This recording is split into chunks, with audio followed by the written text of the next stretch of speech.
Brandy Norwood exploded onto the pop culture scene in the 1990s. She had the hit sitcom Moesha. Moesha. She was on the Waiting to Exhale soundtrack. Guess the verdict's in, I'm crazy over you. She was speeding along on the highway of life until it all came crashing down. Hear the entire tragic story today on Death and Entertainment.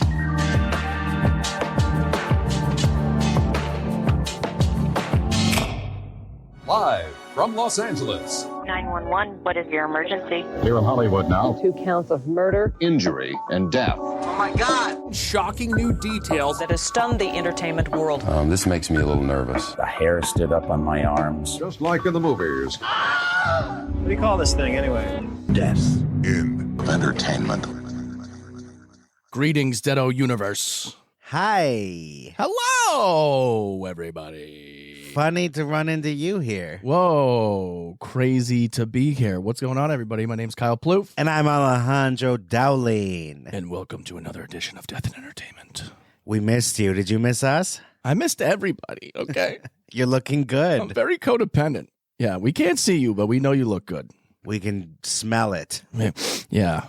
Time to change deodorant. Oh, come on. All right. I like it. It's natural. Yeah, there's a lot going on this week. We are covering the story of Brandy Norwood. Yeah, there's a lot to unravel here. There is. This is actually a way crazier story than at first glance. Because you think it's pretty cut and dry. Mm-hmm. A lot of people were mad at her. A lot of people threw her under a proverbial bus. I know we're talking about a car crash today, and that might not be appropriate, but that's what it is. And we came to find that this story is actually stop and go. Like the traffic that day.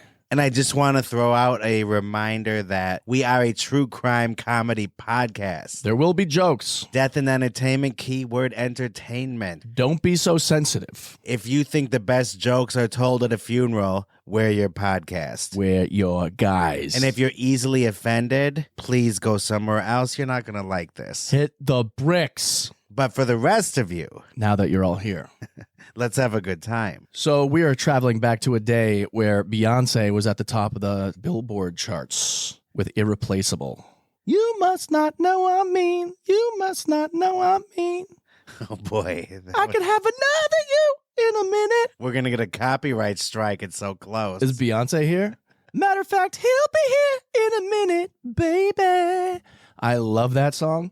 I didn't know that came out in 2006. So we're just setting the tone here. That was what was going on the radio. And then Night at the Museum was the biggest at the box office. Oh. So we go from a night at the museum to a day on the freeway on December 30th, 2006.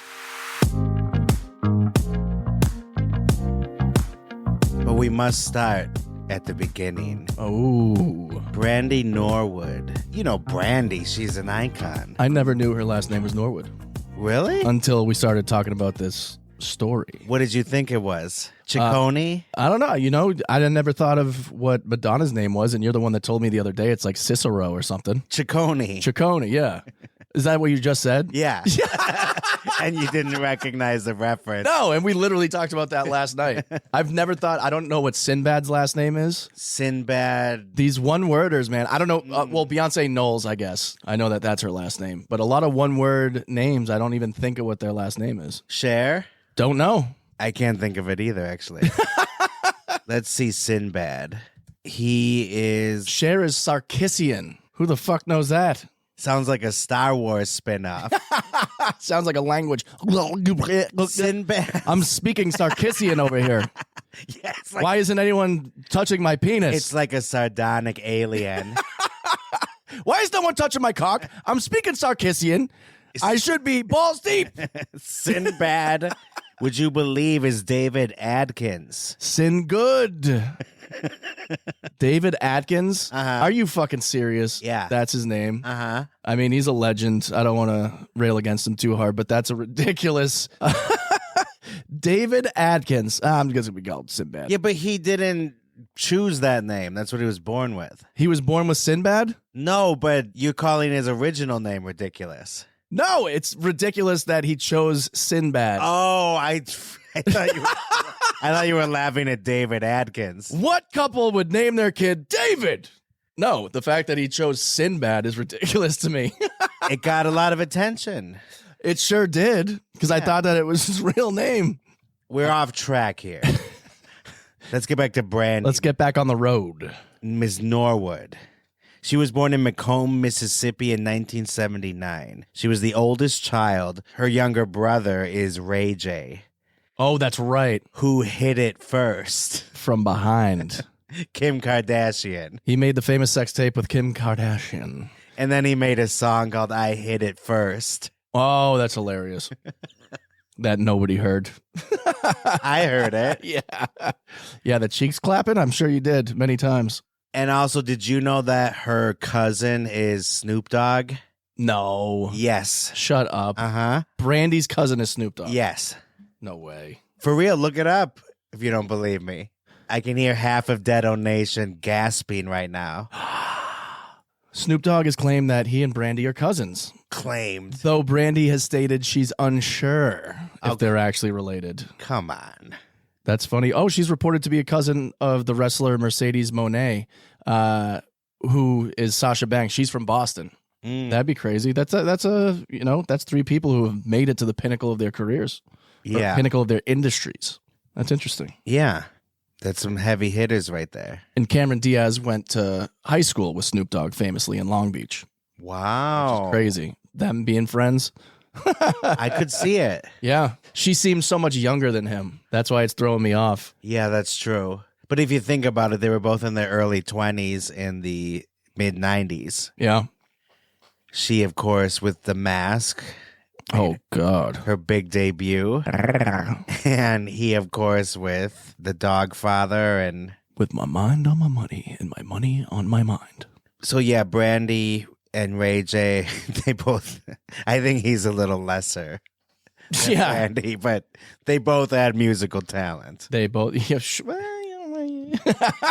Their parents were very proud. Yeah, I'm sure. And so they would go to church choir and sing...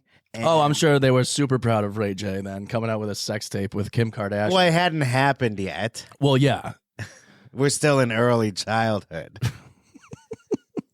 Nothing much was happening in Mississippi, so they uprooted to Los Angeles, the city of dreams, the land of angels. Yeah. And demons. And death. In entertainment. So these kids would sign up for talent shows, and of course, all the audiences were wowed.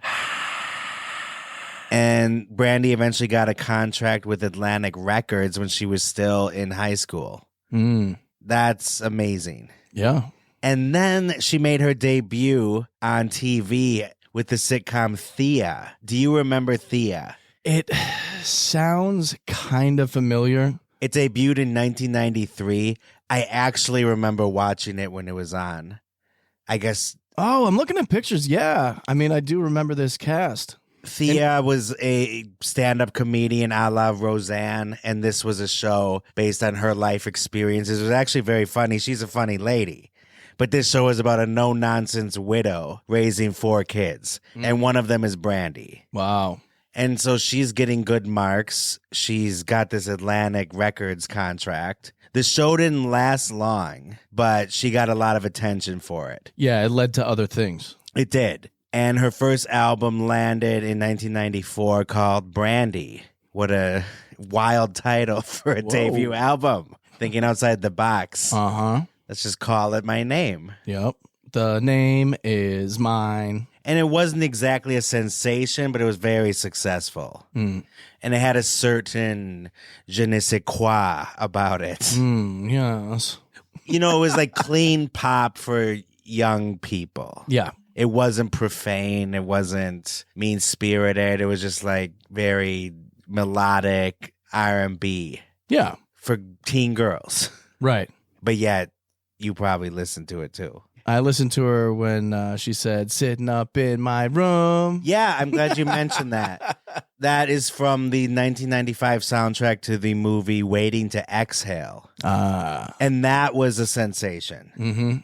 And the fact that Brandy got a song on it is huge because that album, it has Whitney Houston and Shaka Khan. Shaka Khan. And it was nominated for all kinds of awards. And the movie was very successful too, but I would say the soundtrack was even more successful. Yeah. Millions of copies. The Allstate guy was in it. Dennis Haysbert. Oh, yeah. That's Allstate Stan. No, that movie had a big cast. Brandy, though, not in it as an actress. Right. Just the song. But the video was big on MTV. Yeah. Sitting up in my room. Da, da, da, da, da. I must confess. That's perfect. I'm a mess without you. Okay, we're going to get another copyright strike. Yeah. It was too close to the song. Well, Brandy teamed up with Monica, and in summer 1998, they had the song of the year, the Summer Jam, The Boy Is Mine. The boy is mine. I used to put this on VHS music video mixtapes that I would make. I wasn't afraid to tell people I liked the song. And they were fighting over Mekhi Phifer in the video, if I remember correctly. Yeah, he was very sexy. And we were talking about this the other day, too. I was proud of you. That you were For being out? Yeah, that you were out and proud as a Boy Is Mine fan at the time, because we would have been around 12 years old. I was raised by a single mom, and I didn't realize, like, being out and liking shit that you actually like, even if it's sort of girly, was frowned upon. No, it wasn't frowned upon. It's just... Of course it would. If I brought the fucking Waiting to Exhale soundtrack to school being like, I love this, people would be like, what the fuck are you talking about? Well, you might have been stuffed into your locker, but I think deep down they would have respected you. I respect this guy. Yeah. A single tear comes down as they're holding the fucking locker shut. The bully whispers in your ear as he's shoving you in. Dude, that's tight. I'm proud of your ability to be yourself. Now get in the locker, queer. He gives you a kiss on the cheek. And then someone sort of sees it from down the hall. Then he's like, shut up, queer. And he punches you. Yeah. No, that was a big summer, though, 98. We had also Back Streets Back. All right. Yeah. And Too Close. Oh, by Next. Song about getting an erection on the dance floor. And that was the #1 song of the year. Billboard. And Can you believe that? That fucking music video was like all filmed in like a shitter. It's like in a toilet. That's code for bathroom, right? Yeah. Huge song. Yeah. Huge toilet. I think I remember that correctly. I'm sure. Some things don't leave your consciousness. Fuck, was it this video? They're dancing in the club. Oh, yeah, and then they go to the bathroom. Well, it got a lot of airplay on MTV, as did The Boy Is Mine. The end of the videos, yeah, in the bathroom. Okay. Yeah. And The Boy Is Mine, of course, Brandy and Monica are trading jabs at each other, fighting over Mekhi Phifer. As he's going from one apartment to the other. Yeah, so much airplay that summer. Trifling is what they would say back in the day. That's what you would say back in the day. Yes. From your locker. This man is trifling. And all this excitement over The Boy Is Mine and Waiting to Exhale. I have not even mentioned Moesha. I was going to say, I felt like we totally skipped over Moesha. No, we have not. Yeah, so she goes from Thea to Brandy to Moesha. Oh, her album, Brandy. Yeah.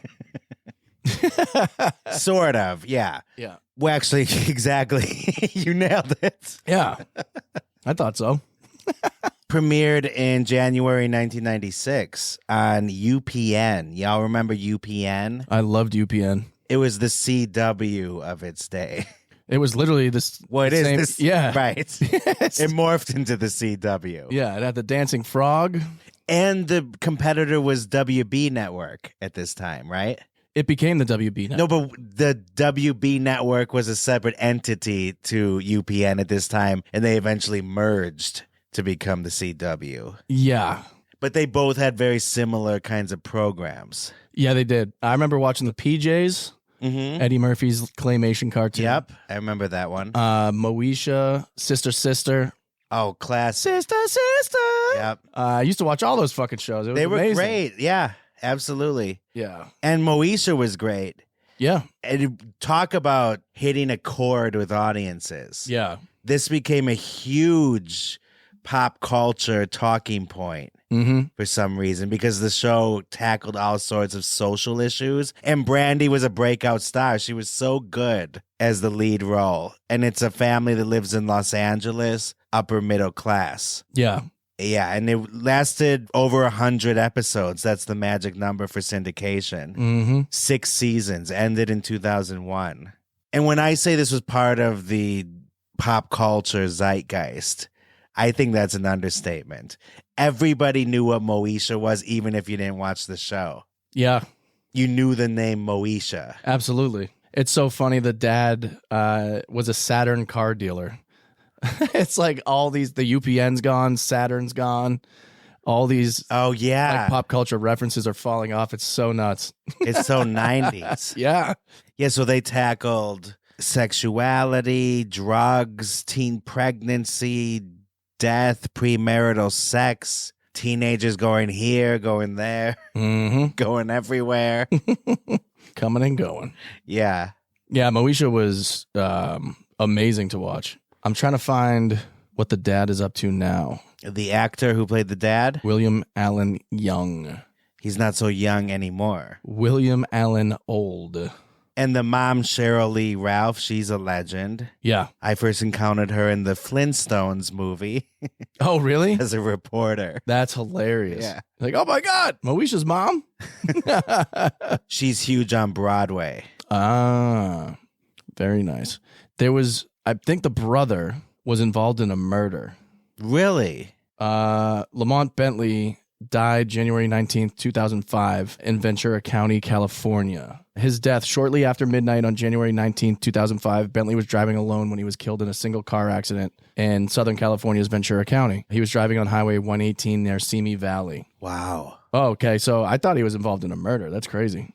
He was ejected from his vehicle into traffic where 5 cars struck him. Jesus. Oh my God. Is this cast cursed? It very, very well could be. And you were just tarnishing his good name.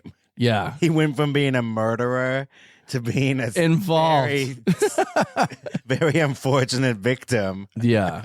in an accident. Oof. Yeah, that's brutal. And that was 2019? That was January 19th, 2005. So Oh, it was like just after all this stuff. Oh, wow. Within years. R.I.P. Lamont Bentley. R.I.P., yeah. Was he in a Bentley? Just ask. Looks like he wasn't. Okay. He's from Milwaukee. A Wisconsinite. Wisconsin. Wow. Yeah, October 25th, 1973. Born in Milwaukee, Wisconsin, and then died 2005 in Ventura County. Well, I feel very connected to him now. Yeah. I knew there was something crazy with a death related to him, and it's just him. Jesus. Take the wheel.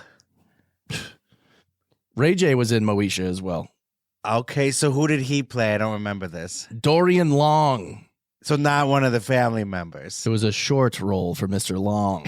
Was it a sort of Urkel type role? Can I do that? The funny neighbor shows up. Ray J has 2 Maybachs that are missing right now as well. So he's got a lot going on right now. May what? Maybachs.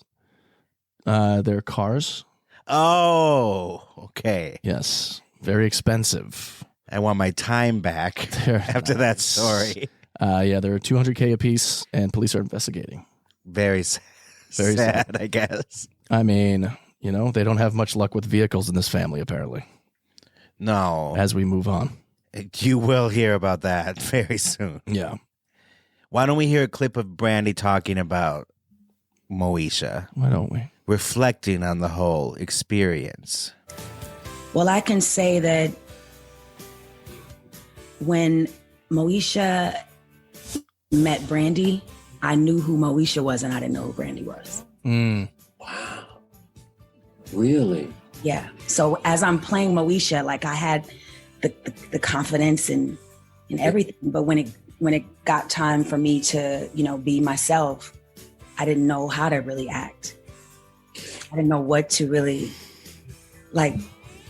I didn't know my personality, Was that hard growing up in that bubble, It was very difficult. Yes, it's very difficult to grow up in front of, the public eye, in front of, everybody, because when you're a role model, people, expect you to be perfect in everything you do. And, I was growing up and I wasn't perfect. Wow. I can see that. I mean, I felt that way very much growing up. Like I didn't know how to be me. I didn't know what being me even meant. But you did admit to loving The Boy Is Mine unabashedly. Now, but that's being yourself. Back then, I mean, I didn't really talk about it too much. So people just whispered about you that you liked The Boy Is Mine. The Boy Is Mine. Hell likes The Boy Is Mine. No, I hear you. But that is interesting because you're saying that, but part of you didn't care. Like even as a comic for the longest, it would be easier for me to write for another person than to write for myself. Because I remember being made fun of for buying a Jimi Hendrix CD. Yeah. When I was like 13. Mm-hmm. And that was Jimi Hendrix. That was actually a cool thing. Yeah. So I couldn't imagine openly admitting that I loved The Boy Is Mine. That's my only point. And the Power Rangers. I was a cop-out. Yeah. Yeah, you said I was too old to be so out and about my Power Rangers love. I never said that. Yes, you did. No. You said I was too old. No, I said I was too old. Oh, yeah. But that is a fascinating thought that she was so comfortable being Moesha, but when it came to herself, not at all. Because you're told who she is and what she wants to be, and it's very difficult to see that in yourself. Yeah, she said that she used to hide in the teacher's parking lot in junior high so the other girls wouldn't beat her up. Wow. And that's in L.A.? Yes, that's in L.A. Yeah, so that's just, I mean, bullies are everywhere, but I'm assuming they can be particularly vicious out here. You think it was worse than Wisconsin or Massachusetts? I mean, Massachusetts was rough. Yeah. It was rough, especially I was the new kid every year. I went to like 7 different schools growing up because we moved all the time. And being the new kid, you're just a target. Or you're mysterious. Mysterious for a second, then people are just like, let's kick this kid's ass. He's listening to sitting up in my room all day. So if that's going on, it's just interesting to think that Brandy took Kobe Bryant to the high school prom. That's nuts. In 1996. A lot of people don't know that. They went to the prom together. She took him to her prom.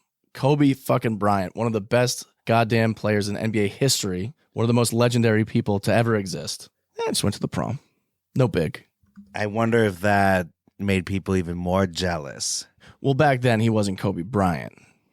But I'm sure they could see great things for him. Yeah, she said she could see that he was going to like go somewhere and be somebody. But not everybody knows that. No, that's a good point. Not everybody knows or sees that or appreciates that. Because most people who grow up with someone who goes on to do big things, they either are in 2 camps. They say, oh, I knew it the whole time. Or it's someone who's just a hater that's like, he's not going to fucking do anything. It's too hard. You can't do it. So the fact she believed, that's pretty fucking awesome. Yeah. She said they kissed twice and his lips were very soft. Okay, I'm closing my eyes. Soft lips. That must have been a magical evening. A night of magic. A high. Yeah. It is crazy. She said they never went out after that on dates or anything. They just went to prom when they were both 17. I didn't realize they were the same age. Wow. 17 years old. 1996 was their prom. That's crazy. The year Tupac died, they were going to the prom. And that's when Moesha premiered. Mm. So she's already a big star. Yeah. She stayed in high school. A lot of people don't. They just take off. I would have said peace out. Yeah. When's the prom? The prom's like around April, May. Yeah. Yeah. No, it's in December. Yeah. All right, so we covered Moesha. We covered her explosion onto the pop landscape. But we did not cover her movie career because she was showing such beautiful acting chops on television. Yeah. Surely that would translate to the big screen. And I'm sorry to report it didn't really. Yeah, I remember seeing her, and I Still Know What You Did last summer, and I was just like, get out of here. Get out of here. Did you see that in the theater? I did. So did I. I saw it after I saw another movie, and I don't remember the first movie I saw. I saw it after I saw a movie in the theater, and I remember sneaking in and seeing it and being like, ugh, this isn't even worth being free. Well, I saw it as the main attraction and paid for it. Wow. You sure did, with your time and money. And everyone in the theater laughed the entire time. Her Cinderella I watched like 3 years ago during the pandemic, and I was like, this is god-awful. She was the first black Cinderella. Yeah. And her family friend Whitney Houston played the fairy godmother. Yep. Close family friend. I didn't realize they were family friends. Oh, yeah.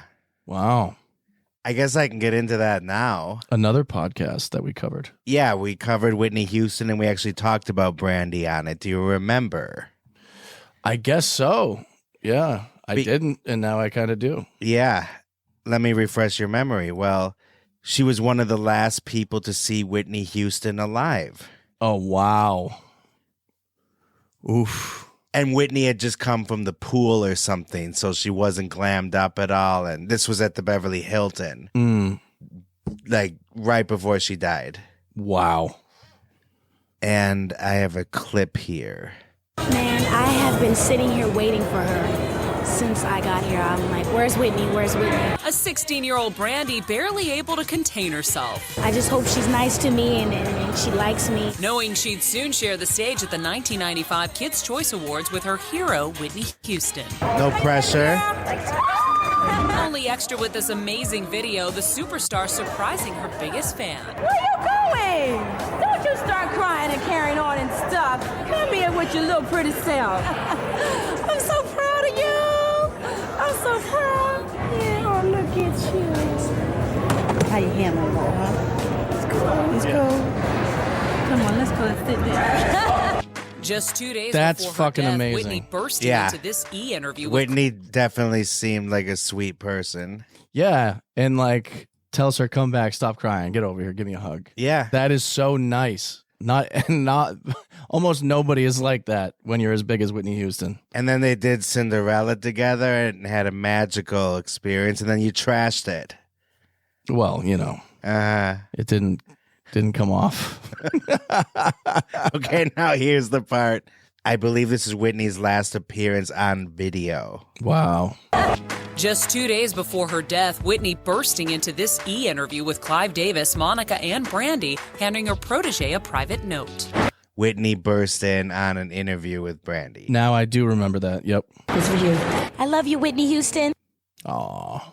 So yeah, they obviously had a deep friendship that, although it's not like the type, I'm sure, where they saw each other all the time, but if you think of all those bullet points in their careers, like Waiting to Exhale, Cinderella, and they also collaborated on other things. That's so cool that we get to see the genesis of that relationship too. Mm-hmm. Right there at the Kids' Choice Awards. Yeah.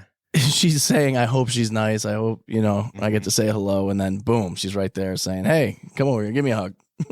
Yeah. That's so cool, man. And Brandy juggling all those worlds, because a lot of the time they don't mix that easily. Right. Because Brandy had a hit teen album, but then she's also on Waiting to Exhale, which is the most popular contemporary adult R&B album in the entire world. And Brandy was on the Batman Forever soundtrack. She was? Yes. It was such a crazy soundtrack. Yeah, we had Seal. Everyone remembers that. Kiss from a Rose. Yeah. And then Flaming Lips also. Massive Attack. Bad Day, one of my favorite songs by Flaming Lips. Mazzy Star, U2, PJ Harvey, The Offspring, Brandy with Where Are You Now? We're here. Yeah, hello. Method Man, Michael Hutchence, The Devlins, Sunny Day Real Estate, and The Flaming Lips. Massive soundtrack. Amazing artists. That's when soundtracks meant something. Yeah. Kids today, you don't know about the soundtrack. They really don't. They really don't. Yeah, like true. Soundtracks were everything. Yeah. Godzilla with "Come With Me," Puff Daddy. Yeah. And the Flintstones soundtrack with the BC 52s. BC 52s and Anarchy in the UK. Sex Pistols. Sex Pistols, yeah. They were on the Flintstone soundtrack? I believe so. I don't think so, Kyle. I had that tape. Hold on. Oh, Green Jello, which is Green Jelly. They were turned into Green Jelly because Jello sued them for using Green Jello. Oh, that's funny. Anarchy and Bedrock. That's so good. Yeah. I don't think we'll get copyright. All right, let's I don't hear think we'll get copyright strike. I don't think we'll get copyright striked if we actually play a little bit of this. Okay. Anarchy in Bedrock. Twitch.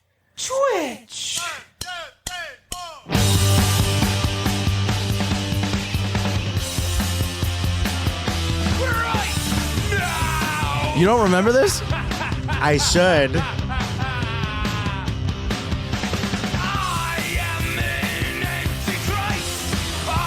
This was really on the Flintstone sound. Yes. I had that. It's not.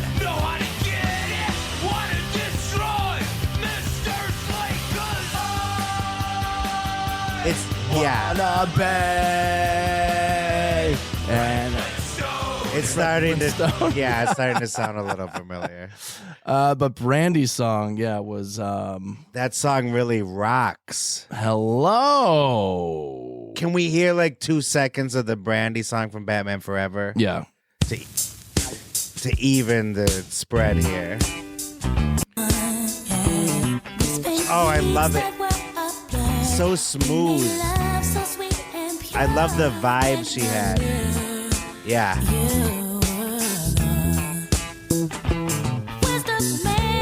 Yeah, it really stood out. Her style.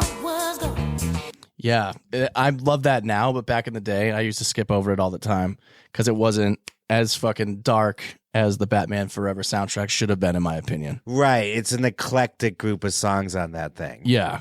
And back to the soundtracks in general. You can't explain just how huge even there would always be like one major video, like Seal Kiss from a Rose was the big one from that. Yeah.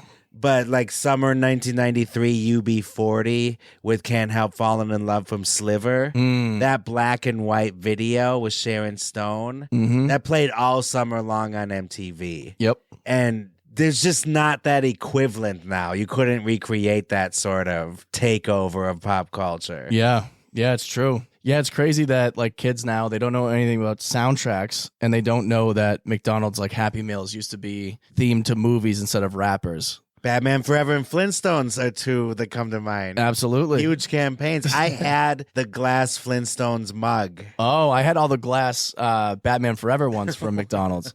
Let's trade. Yeah. Those things were unbreakable. You could kick someone's ass with them. Yeah, I used it for years. Yeah. So where were we? Brandy. Oh, back to her movie career. Yeah. I have a clip from I Still Know What You Did Last Summer. Oh, boy. And we saw this scene on 35 millimeter in the theater. I wish I could forget what you did last summer. 1998. Can you believe it? Wow. What's happening, lovers? We gonna get tropical, we gonna get tropical. This weekend, all Carla and Tyrell wanted was to be alone.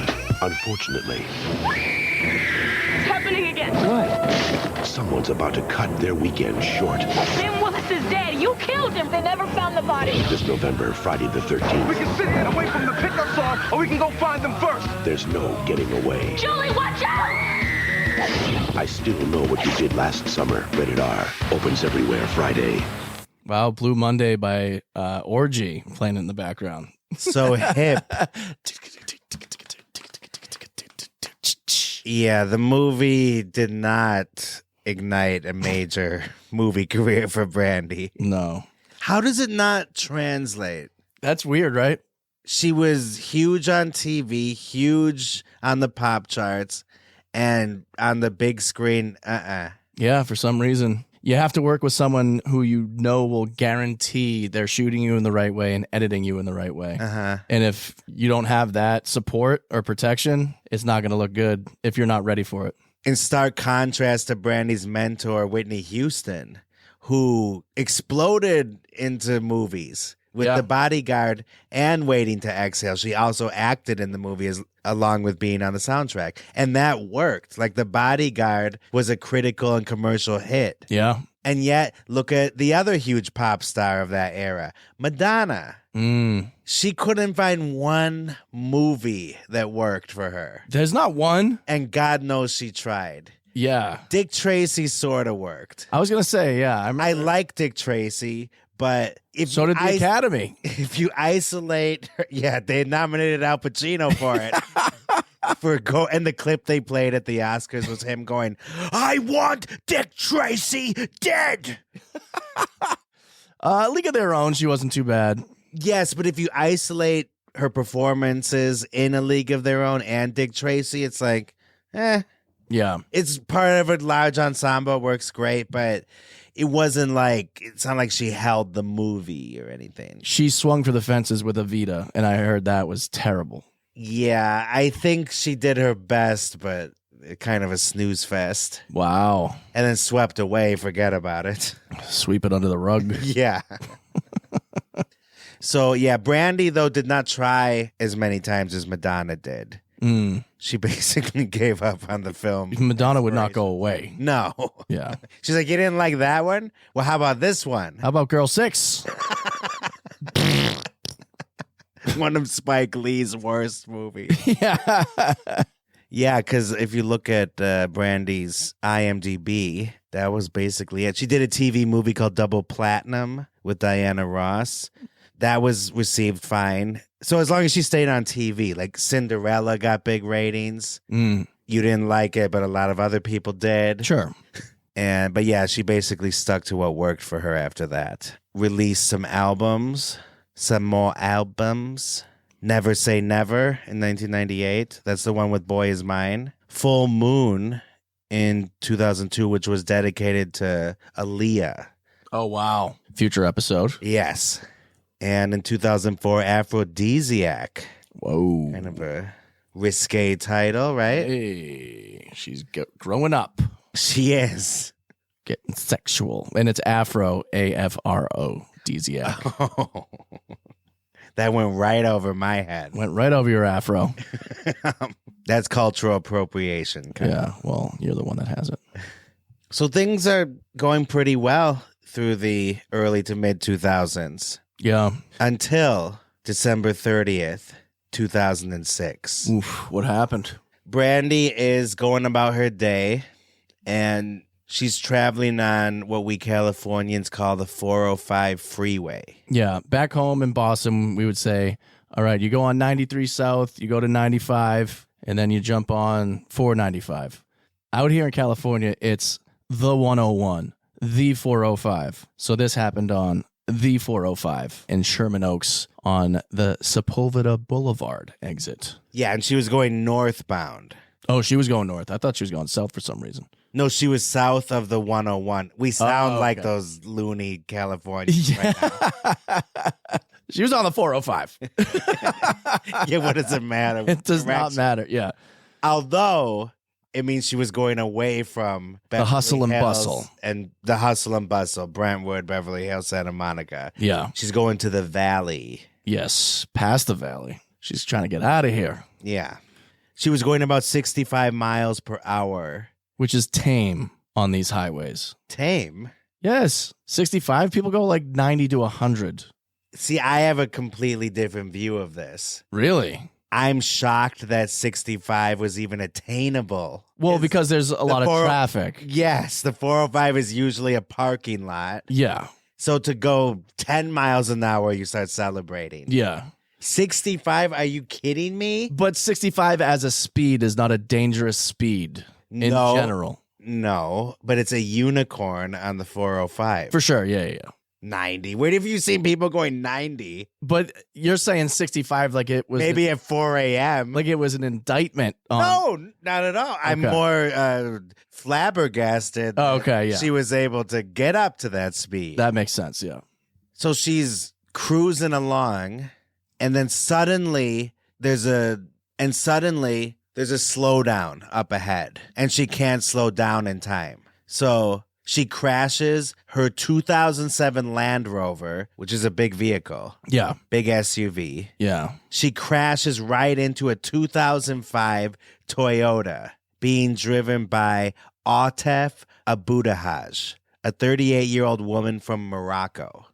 And that woman was at the time working as a waitress at 2 restaurants to support her family. Her 2 sons were also in the car, ages 10 and 14. Damn. By the way, I found another article that said Atef was driving a Honda. Yeah. So I'm not sure if it was a Honda or a Toyota. Either way, they're not made for crashing. No. Best to be avoided. They crumple pretty easily. You could. They last forever. Great engines. Mm-hmm. You know, as long as you keep up with the oil changes, you can drive it forever. But if you get hit, good luck to you. And compared to Brandy's vehicle, let's just call it the Land Paver. Yeah, that is a big one. The impact forced Atef to slam into the car in front of her before she careened into the center divider. And then she flips over into oncoming traffic and gets hit yet again by an oncoming car on the other side of the freeway. Yeah, so Brandy hits her. She flies into another car, bounces off that car, hits the median. The car flips over the median, and then someone driving the other way crashes into her at full speed. You got it. Whew. When the smoke cleared, Brandy was miraculously uninjured. The man driving behind her was able to hit the brakes in time, so he was uninjured as well. Wow. The same cannot be said for the rest of the victims. The person who crashed into Atef's car on the other side of the freeway, a man named Mallory Ham. It's a man? I thought it was a woman. I thought it was a woman too. But I found articles that said Mallory was a man. What? But the first research I was doing, I always assumed it was a woman because they didn't say the gender. What's going on here? But I have to inform you, Kyle, Mallory Ham is a man. Wow. Hopefully no relation to Ham Rocket. Who was not the best dad. Yeah. Ham Mallory. Yeah, if you can confirm that while I go through this, that would be wonderful. So Mallory suffered a broken nose and lacerations to his face. I want to say her face, but... A man without a face. Didn't that come out around this time too? Oh, no, that was in the 90s. Oh, that was way before. That was before Batman Forever and Waiting to Exhale. A ham without a face. Which were out at the same time, by the way. Oh. So she was allowed on both of those soundtracks at the same time. Wow. But let's get back to 2006. Sure. Wow, a man named Mallory. Boy named Sue. Yeah. It can happen. So he suffered a broken nose. And Hold on. Before you even get this out, the name Mallory is a boy's name meaning unfortunate. What? That makes sense because the name is unfortunate for a boy. But why? But it's also a girl's name. Mallory is a gender-neutral name of French origin. The literal translation is unlucky or unfortunate. But yet mainly girls were named Mallory for some reason. In my time. Like Mickey and Mallory from the Natural Born Killers. Yeah, right. Well, there you have it. You learn new things every day on Death and Entertainment. Everything I've learned about the name Mallory is against my will. Yeah. It is funny what names do to you, though. They put a certain picture in your head. They do. And you just assume things. And that is your bias. It is. Yeah. Yeah. It's my struggle. So Donald is the man who Atef hit from behind. No relation to the duck. He was also injured.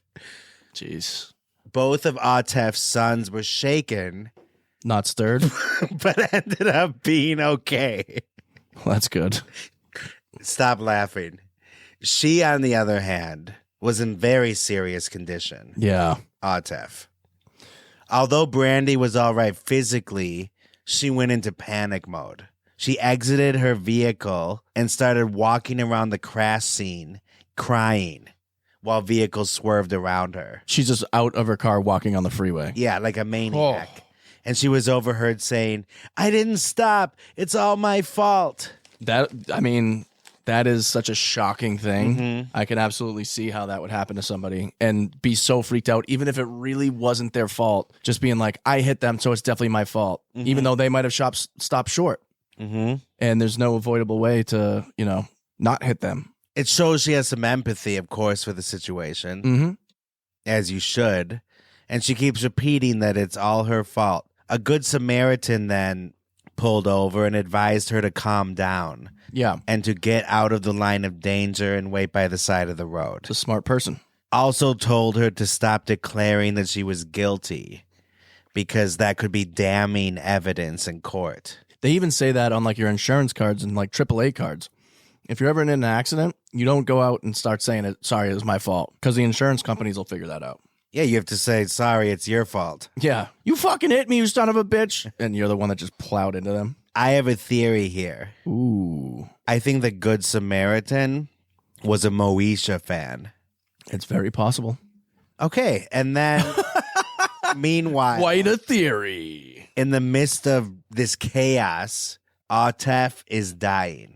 When paramedics arrived on the scene, minutes later, there was no pulse. She was rushed to Holy Cross Hospital and treated for her serious injuries. Sadly, the next morning, Atef was pronounced dead. She was survived by her sons and husband. The coroner listed her cause of death as blunt force trauma, and it was ruled accidental. A statement issued by Brandy's publicist said, quote, "She wishes to publicly express her condolences to the family of the deceased and asks that the media respect the privacy of everyone involved." That's all you can say at that point. Yeah. That's so scary that she's just minding her own business, just driving to whatever she's going to do. And then whether or not you just take your eyes off the road for a second and then go, oh shit, and then you hit somebody, and to see them bounce off somebody else, hit the median and flip over and get hit by another oncoming car is just so terrifying, because that could happen to any of us any day. Yeah. It definitely happens on the 405 all the time where you suddenly have to slow down. Yeah. Because you're like, whoa, I can go this fast right now? Awesome. I'm going to make good time. Especially going from the 101 from Woodland Hills towards the 405. Yeah.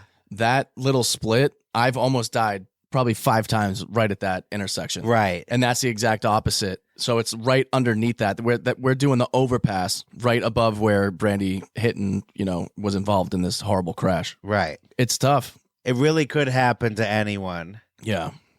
But that's why you have to pay close attention to when you're driving. Is that a judgment? Well, no. Yes. Ooh. I don't know if she was texting. We can't get proof of that. I mean, in 2006... Those were the days when texting was really difficult. Yeah. Unless you had like one of those... It was like Morse code. I had one of those flip phones where you just kick the screen up and it would be like a keyboard underneath. Oh, no. The way I started was each number had like 3 letters on it. Yeah, you got to hit it 3 times. God, that was annoying. Then you miss it, and then you got to go again. So she could have been going like, okay, be there in 50. Whoa. Bang. You never know. But she could have not been texting. Yeah. There was no alcohol or drugs involved. Mm. So I guess we won't know exactly what caused that. What caused her to not see the slowdown up ahead. Yeah, I mean, she's never going to be able to publicly talk about it. Why? Without opening herself up to a lawsuit. If she came out and said, oh, fuck, like my bad. I checked out there for a second. People will be all over. I know she got sued before, and some of those lawsuits were resolved. I mean, they were all resolved in one way or another, but... yeah, we'll get to those. Yeah, to have to talk about what actually happened and if it opens the door for any type of guilt to be associated with her comments, then she's going to lose a lot of money. A spokesman for the California Highway Patrol, Leland Tan, said, quote, barring any mechanical difficulties on Brandy's part, like a brake failure or a steering failure, then there's the very high probability that she is the party most at fault or the contributing party. It's so crazy that car just hit another car, careened off the center divider, and flipped over onto the other side. Because it could have just been, a fender bender. Right, which happens all the time. You see it every time you go somewhere in LA. Mm-hmm. There's a fender bender that you see on the side of the road. Yeah, there was so much momentum. The car that this person who passed away they were driving, Atef probably wasn't fully stopped then. No. There's some more details that I will reveal. Okay. As the story unravels. Scratching my head here. On January 30th, 2007, there's a couple of investigations going on at the same time. One by the police and then one by the California Highway Patrol. With Sting? The police? I feel stung by that joke. You caught me off guard. The police they were finding that there really wasn't anything too reckless about Brandy's behavior. The police said this? Sort of. Okay. Because I've heard that. Or is it what they didn't say? Oh. Because while that's going on, the California Highway Patrol comes out and recommends that Brandy be charged with misdemeanor vehicular manslaughter. That's insane just to come out and say that's what they recommend. Yeah. Investigation's not even close to being done. And they're like, no. Get her! Yeah. Wow. Because the police, I mentioned that no alcohol or drugs were involved, so they knew that. They also determined there was no mechanical error, but it's still ongoing. Mm-hmm. No, but the CHP, they want to go full steam ahead. They were not Moesha fans. No. Not even Thea fans. And so they insinuate that she was reckless and caused the accident and that it was her fault and that there was negligence. And this charge can carry a penalty of up to 1 year in jail and $1,000 fine, which the fine is whatever, but jail. Yeah, it's a year of your life. I have a clip here from 2008 of Brandy trying to promote a new album called Human. Human. And this is a good example of what this did to her career because she's not at her height. She reached her peak in the 90s, but she's still a big star. Mm-hmm. Doesn't have as many #1 hits, but whatever. She'll always be Brandy. Right. But this accident ensured that she was going to be synonymous with it for a while. Wow. Well, thank you. I'm happy to be back doing what I love to do. This is so exciting. It's really. been 4 years. Yes. We know that the last two especially have been tough for you. Yes, absolutely. Almost 2 years to the day that you were involved in that accident Yes. that killed a young mother. Yes. You talked about Jesus. that, and I remember you saying that you were so devastated that you didn't leave the house for 3 months. I did. It was a very, very hard time for me, but music pretty much saved the day and just family and friends just supporting me. And, that's why I'm back with this album to celebrate what it means to be a human being and, having a life with purpose and meaning, I know that you really could relate to this mother because you're a mother yourself. Yes, I am. my God. She left behind 2 Jesus. children, a husband. Let's just and shoehorn parents. in that this If you woman could talk to died. them, what would you say to them? I think that's a private matter. And I've written in my journal about it, everything that I would want to say. And, just not just to that family, but everybody involved. And, I just would rather keep that. What would you say to them? Yeah. As a mother who, this mother died and you're a mother as well. What would you say to the families? Like, get the fuck out of here. Sorry. I mean, what is she supposed to say here? My bad. To myself, if you don't mind. Oh, of course I don't mind. I completely understand. Thank you. And I could see it's tough for you to talk about that. What have you... Yeah. What gave it away? Yeah. I can see it's tough to talk about someone who died because of one bad decision you made. Now, you killed someone. What does that feel like? Were you aroused? How did you come out of this? Like I said before, it's just diving back into my music and just my family and friends being there to support me and just understanding that moving on, I have to have everything in my life mean something, purpose and inspiration. And I just want to be an inspiration to other people. You kept. Good. All right. So you can see the kinds of questions she has to dodge, and she's trying to get this album going. Yeah, and she seems very sweet. I mean, I feel for her. This is a horrible, horrible thing. And then, that's all dumbass fucking morning shows want to talk about. But on the other hand, don't they have to ask her about that? That's all going on in the background. Yes and no. So would not ask her about it? Yeah, just talk to her about the album. Uh-huh.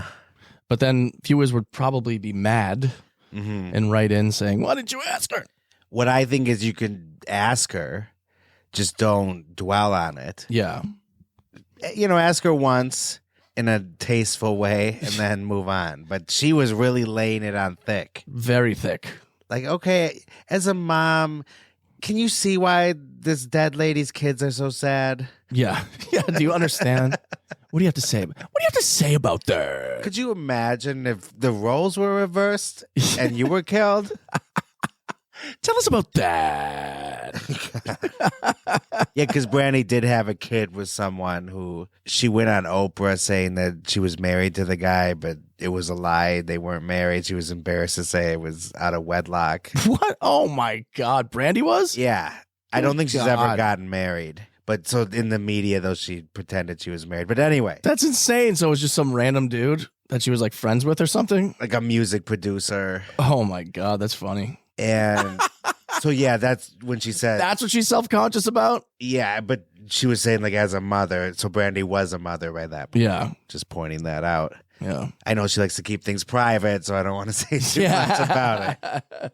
So let's go back to now the multiple investigations going on. And Brandy doesn't know if she's going to trial, a criminal trial. Then, out of nowhere, there was a leak to the media from, I believe, the California Highway Patrol. What's up with these guys? That Atef might have slammed into the car in front of her first, thus causing the pileup. Wow. Also, are you sitting down? I might be. Atef, should I be standing up? Atef may have had marijuana in her system. How can you say may? May have had it. You do or you don't. What are you doing to me, CHP? Ultimately, prosecutors at the LA City Attorney's Office declined to press charges. In December 2007, they released this statement. After conducting a thorough investigation, which included consulting with some of the top accident reconstruction experts in the country, city prosecutors concluded that there was insufficient evidence from which a jury could find Ms. Norwood guilty of such a charge beyond a reasonable doubt. And this is the police. LAPD. No, this is the LA City Attorney's Office. Oh, okay. The prosecutors who would have taken her case to trial, but decided not to. Yeah, and CHP's like, you should do it, you should do it. Right. It's like, who the fuck are you? You write tickets for people on the highway. How is it that you come to the conclusion the day of that she should be tried for manslaughter when it took the city attorney's office 1 full year to investigate? Or the cops might have leaked that information to go against the California Highway Patrol. I mean, that'd be nice for the LAPD to have a good story in one of our podcasts. You know, that'd be kind of sweet. Because that benefits Brandy and goes against their recommendation. Mm-hmm. Well, the CHP is different than the LAPD. They're their own thing. Yeah. The sheriffs, the LAPD, and the Highway Patrol are all 3 different organizations. But either way, no matter where it came from, it leaks, and that kills the case for the prosecutors. Great. Because they think there's no way that Brandy will be found guilty after that information is out there. And they don't even say definitively that she hit the other car. They said may have. In front of her. Yeah, exactly. Yeah, so the woman who died... Atef may have hit the other car in front of her. So she may have caused the accident after all. Right. This may have is a get-out-of-jail-free card for them. Right. Because they're not saying she definitely had weed in her system. They said she may have had weed in her system. What does that mean? Why are you telling me she might have had weed? It means she may have had weed in her system. Why? Because she had a pipe hanging out of her mouth? I don't know. She might have had weed in her system because they found traces of marijuana in her system. Look, this is a tragic accident. Keyword accident. Yeah. No matter who caused it. Right. And I don't think that there was anything that recklessly done, in my opinion. I think it was just a horrible accident. That's what I'm saying. 65 on a California highway that's wide open is very slow. I agree with you. You mentioned earlier it could happen to anyone. It really could. Yeah. I've almost rear-ended a million people every day. Right. It seems like a blessing and a curse in a way with Atef, because when she flipped over the median, I'm guessing that the car flipped over so that she was the person who got hit first. Mm-hmm. The front of the car was facing the opposite way. Because if she had flipped over and the car spun, then the two kids are getting hit in the back seat. So she kind of took one for the team. Like, oof. She's the one that got hit and saved her kids pretty much, which is crazy. Which is what she would have preferred. She was working 2 jobs to support the family. Yeah. So after the prosecutors announced that they were not taking the case to trial or charging Brandy, no one has ever been charged criminally because of this accident. Yeah. Which upset a lot of people. They think the people on the other side are saying, Brandy's a big pop star. Why does she get special treatment? How did she get out of this unscathed? Not even paying a fine. Oh, so the CHP didn't even give her a fucking ticket after they're saying, hey, this bitch should be in jail? Maybe it goes beyond a ticket. Wow. Eric Estrada and Chips coming after Brandy. So in response to that news, Brandy's attorney, Blair Burke, issued a statement that said, "We are extremely pleased that after a more thorough and extensive investigation by authorities, Brandy Norwood should not be charged with any crime whatsoever relating to the accident back in 2006. Yeah, that's why I'm kind of rooting for Brandy here, because CHP just completely jumped the gun and started talking about shit that they really didn't know about. Right. If it took everybody else a year to investigate, why are they so eager to go after her? That is unfair. That's super unfair. And they pointed that out. Her attorney said that it was a year of extraordinary hardship for Brandy and her family because there was a cloud of suspicion hanging over them. The amount of stress and guilt that must have caused her. Mm-hmm. I mean, I don't know if you've even said it yet, but she came out and said that she wanted to commit suicide. Yes. Because of how bad it got and people going after her. No, I didn't say that yet, but she has mentioned that it was a very dark time for her and she did think of taking her own life, which I totally understand. Yeah, it must have been pure despair. Because, again, when she was out of her car on the highway right after it happened, she's desperate to see what's going on and take responsibility for it. Yeah. Saying that she caused it. Mm-hmm. And it's not Brandy's fault that they're not taking it to trial. Yeah, exactly. And she's not one of these celebrities that seem like super narcissistic and like they felt like they got one over on people and like kind of smirking in photos and shit. Yeah. Although people tried to frame it like that. Like she went out to a club and everyone got so mad saying, oh, she doesn't even care about what happened because she went to a club one night. Yeah, I actually have the story right here. It was a TMZ story. TMZ, by the way, is also the website that first broke the news of the accident. TMZ was around back then? They were. Wow. Their first claim to fame was the Michael Richards video. No way. From the Laugh Factory. Wow. You don't remember that? TMZ was splashed all over that video. Which, if people listening right now don't know what we're talking about, do yourself a favor and put some headphones in and see that set. So in spring 2007, the article from TMZ says, Brandy finally ready to party. And she was seen attending a friend's birthday party in Hollywood. And some people online were like, what the hell are you doing? How dare you look like you're having a good time? Well, that's more on TMZ for framing it like that. She's ready to party. Like she said that. They fucking said that. And it makes it look more callous on her behalf just with that title because it makes it seem like she's putting that out there. That's gross. And they pointed out that she still had her license and that she chose a chauffeured town car instead of getting behind the wheel. Yeah, that's probably what I would do too. If I had the money and I got into a car accident where someone died, I'd be calling my driver. But that's sort of a death wish too. Remember Bob Simon. Yeah, you took it right from my mouth. The livery car. So I say that Brandy really can't win in this situation. No. She either has to stay in and be a recluse or she has to finally peek her head out in the public again, and then she's going to get scrutinized for doing so. Yeah, exactly. She can't win. Damned if you do, damned if you don't. Right. Although, wait, what's the downside of staying in then? Then she won't be bothered. Maybe she should have stayed in a little longer. Well, then there'd be people being like, she hasn't had the nerve to come outside and show herself. Show yourself! So stupid. Lawsuits. We got them. We got them. We got a lot of them. Yeah. Atef's parents in February 2007 sued her for $50 million,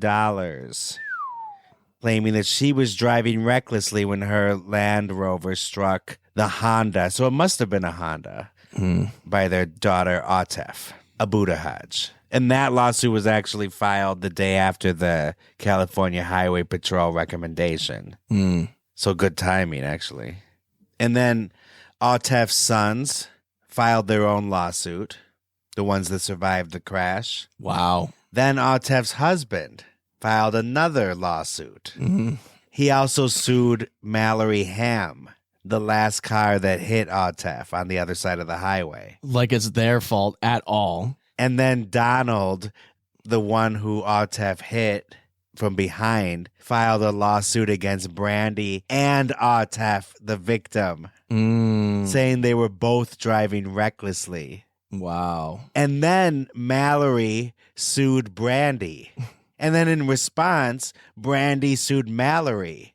And they were accusing each other of negligence. Wow. Brandy sued Mallory. A man named Mallory. We have so many lawsuits here, you can't keep up. Yeah. It's like an all-you-can-eat lawsuit buffet. Yes. Brandy denied every allegation, and she tried to settle with Atef's husband previously, offering him an insurance payout of $1.2 million. Wow. $200,000 from her, the rest from the company. But he turned her down. He thought, I could get more. Yes, especially since at that time, this might be going to criminal trial. So why only take $1 million? Yeah, lawyers would say not to take that because you could sue and get way more. The cases were eventually combined because there were so many and all settled out of court eventually. As we know, it didn't go to criminal trial. And then that story leaked that Atef might have been high, might have caused the pile up, and that severely hurt her husband's case. Absolutely. So I bet he ended up settling for a lot less. I would guess, yeah. So anyway, so all those cases are settled and we don't know all the amounts. Although I heard that the sons got at least $300,000 each. Wow. I mean, so that's sort of nice. Yeah. I mean, that's got to be in their head every day. Yeah. Absolute trauma. Oh, yeah. Yeah. Damn. The worst. Robert Big Bert Smith is the guy that produced Brandy's Full Moon album, and she has a daughter with him. Big Bert. Big Bert. And I have a clip of Brandy talking about the experience with Oprah on Where Are They Now? Jesus, that's demeaning. Where'd you go? Was 2006 the worst time for you when you were involved in the accident? No, it was good. Was killed. Was that the worst? Yes. You never wake up thinking that today's the day. Today's the day that something like this would happen. Or being involved in something that tragic. And I couldn't believe it. And I don't like to think about it because I don't think that's something I could ever get over or ever truly understand. But that was one of the worst times in my life. How did you manage to go on and get over? Did you ever speak to her family? Did you ever? Yes, I did speak to her family, but for me, that's when I realized that God is real. Because I had no one else to turn to. I had no one else to depend on. So I did a lot of speaking to God, a lot of praying, and a lot of journaling, a lot of gospel music. Wow. Yeah. I've never been in such a traumatic situation that I just suddenly became religious. That's got to be crazy. Where she had nobody to turn to except for God. Completely and utterly alone. Wow. Yeah, it's a life changer. Mm. I don't know how she copes with all the judgment, too. Yeah, that's got to be the worst. It's constant judgment. Mm.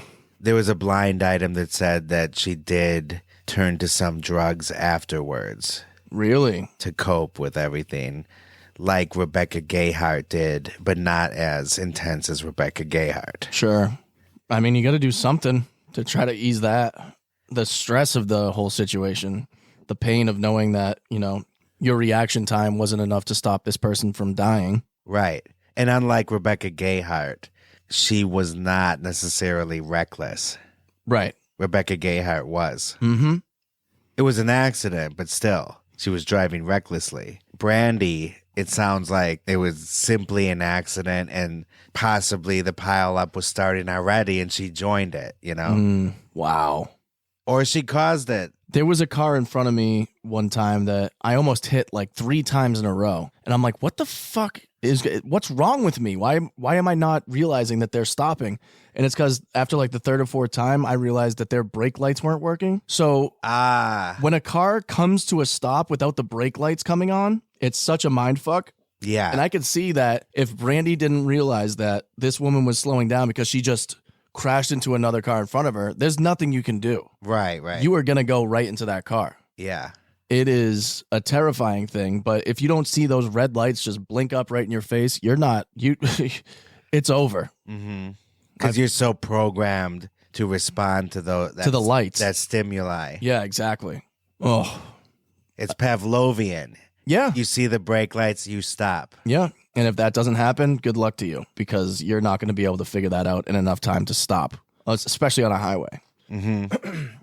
I think her biggest crime was being a famous person that was involved in this, because they're all going to look at you and say, money, money, money. It was all your fault. You should have known better. You're a spoiled, entitled celebrity with a bunch of money. Pay me. And so, yeah, as soon as she was outed, especially the CHP does not help her case whatsoever. Just throwing her under the bus. That to me is unacceptable. Give it time, do a thorough investigation, and then come out and say what the deal was. Yeah. You shouldn't have a recommendation within a day over this person's criminal prosecution. Recommend this. Yeah. Ticket this, bitch.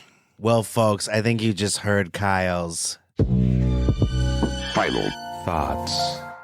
That is absolutely my final thought. Shame on you, CHP. I never thought I would applaud the LAPD in one of our episodes, but they are one of the good guys today, I guess. Yeah, I think her biggest crime was that she was a celebrity and happened to be involved in this horrific tragedy. You can see they cannibalized each other. It was like, I've said this before in other podcasts, but the Lufthansa heist, where everybody was involved in this one thing, and then they started suing each other like crazy, trying to pick each other off and take money from everybody else. But can you blame the family for trying to get as much money as possible? No, I'm confused at Mallory, the man named Mallory, suing everybody, suing the dead woman.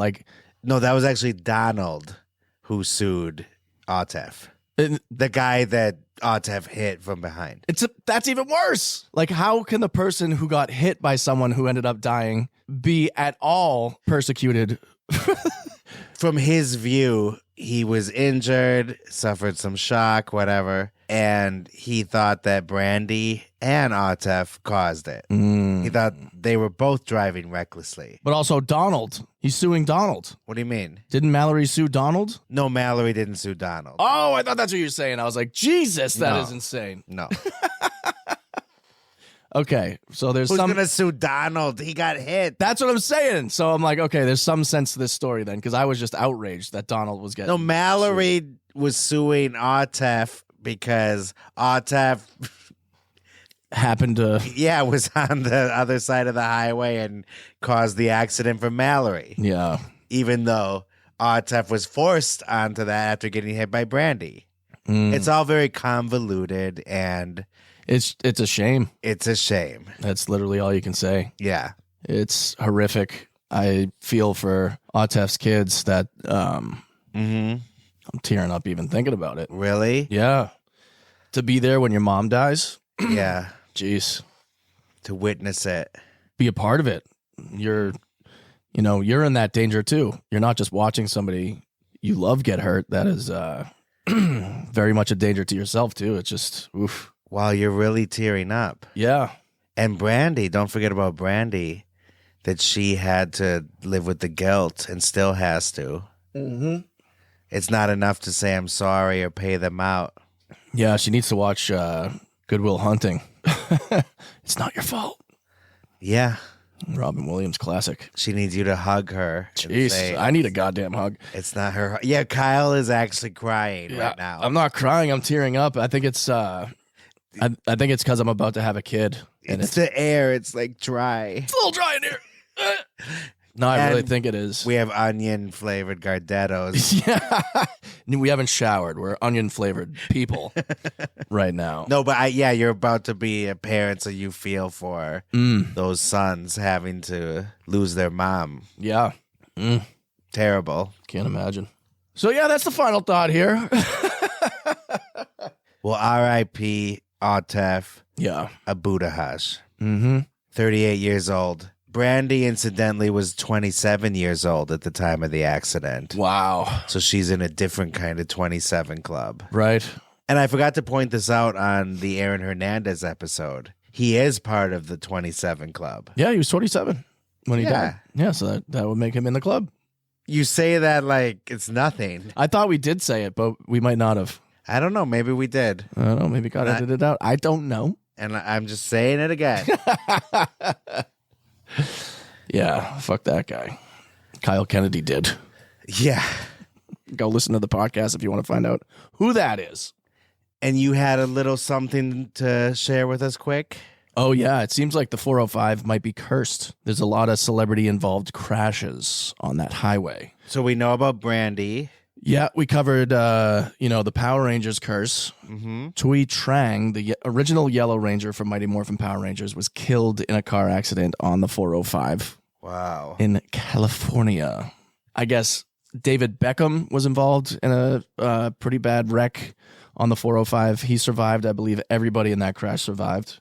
Oh, good. Friend of the show, Alyssa Milano, was driving. She was actually a passenger in her uncle's car. Her uncle was driving, had a heart attack while he was driving. Oh, no. Crashed into another SUV. That SUV took off, and they came to a complete halt, and she had to get out of the car that she was in with her uncle, take her uncle out of the car, and give him CPR while waiting for the medics, and he actually survived. Wow. Yeah, that's a crazy, insane experience, and I'm glad he's all right.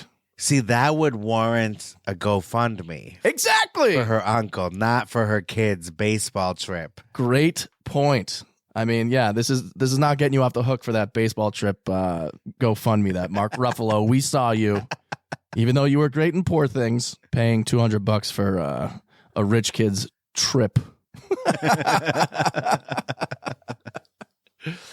Yeah, so those are the most recent crashes on the 405 involving celebrities. And there was also 2 UFC fighters too, actually. But they survived. And it's also where the famous chase in 1994 happened with O.J. Simpson and the white Bronco. Mr. Simpson and the Bronco.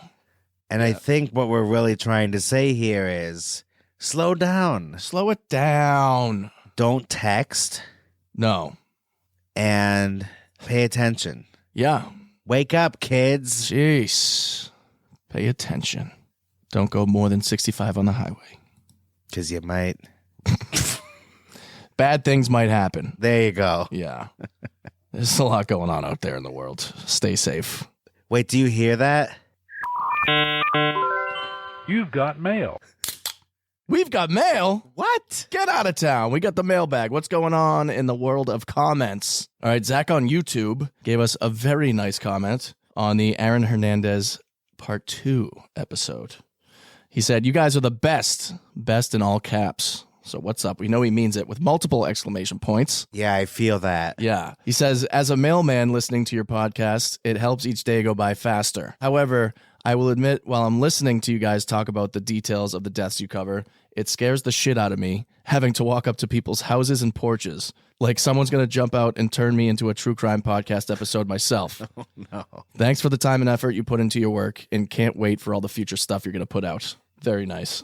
Wow. And we got mail from literally a mailman. A mailman. You've got mail from a mailman. They said they're in a rural area of Michigan, and it's definitely scarier than a city. Usually have to pause the podcast and think of my happy place when going up to a house. Wow. I hate to think that we're actually scary. Yeah. But we do tell frightening tales. Yeah, don't listen to the Delphi episode while you're doing your route, because that's all rural. Yeah. All creepy, small town shit. Wow. Yeah. But thank you for listening. Thank you for writing to us. We appreciate you. And noticing the time and effort. Exactly. Into this, because we do put in a lot of time and effort into these episodes. We sure do. So if you have some time, go over to Spotify, go over to Apple Podcasts, and leave us a nice little review, huh?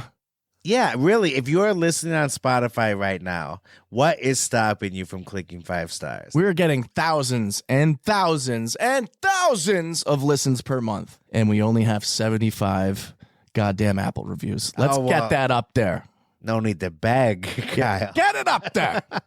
And then go to patreon.com/deathandentertainment. Speaking of begging. And we have a lot of episodes there now. They're building up, and we have 2 more great ones coming this month that you won't want to miss. But I don't even want to get into all the old ones that are up there. We have Jada Pinkett. We have the 9/11 liar, Steve Ranazizi. We have the real story behind the movie Bully, which is a very wild tale. Yeah. And there's a lot going on there, and we would love for you to, if you really want to support the show, please join our Patreon. Come on down. All right, I'm begging. I'm on my knees. Hey. Let me just grab the knee pads. Got to do what you got to do sometimes. But we say that to say this. We love you. We appreciate you. And until next week, don't go dying on us. Bye. Bye-bye. You have just heard A true Hollywood Shocker. I have never seen anything like this before. The movies, Broadway, music, television, all of it. A place that manufactures nightmares. Okay, everybody, that's a wrap. Good night. Please drive home carefully and come back again soon.